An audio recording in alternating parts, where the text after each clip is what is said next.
በሚኒሶታ ለምትኖሩ ፈርስት ታይም ሆም ባየሮች በጣም አስደሳች ዜና ይዤላችሁ መጥቻለሁ። አሁን አብሬው በመስራት ላይ የሚገኘው ሌንደር ለፈርስት ታይም ሆም ባየርስ 3% ዳውን ፕሮግራም ይዞ መጥቷል። ይህ 3% ዳውን ፕሮግራም ኮንቬንሽናል ሎን እንጂ ኤፍኤችኤ አይደለም። በተጨማሪ ደስ የሚለው የዚህ ፕሮግራም ፒኤምአይ የለውም ወይም ፕራይቬት ሞርጌጅ ኢንሹራንስ የለውም። ምን ማለት ነው ይሄ?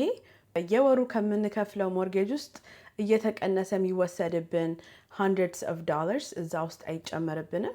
በጣም አሪፍ የሆነ ፕሮግራም ነው። ከ3% ደግሞ 1%ቱ ብቻ ከኛ አካውንት መምጣት ይችላል። 2% በጊፍት በተለያየ መንገድ ኮንትሪቢዩት ልናደርገው የምንችለው አማውንት ነው። ይህን ፕሮግራም የበለጠ ማወቅ ከፈለጋችሁ ወይም ኤኒቲንግ ሪል ስቴት ሪሌትድ የሆነ ጥያቄ ካላችሁ ባዮ ላይ ባለው ስልክ ቁጥሬ ዲኤም ልታደርጉኝ ትችላላችሁ፣ ልትደውሉልኝ ትችላላችሁ። ከእናንተ እስክሰማ ጓጉቻለሁ። መልካም ቀን ይሁንላችሁ። ባይ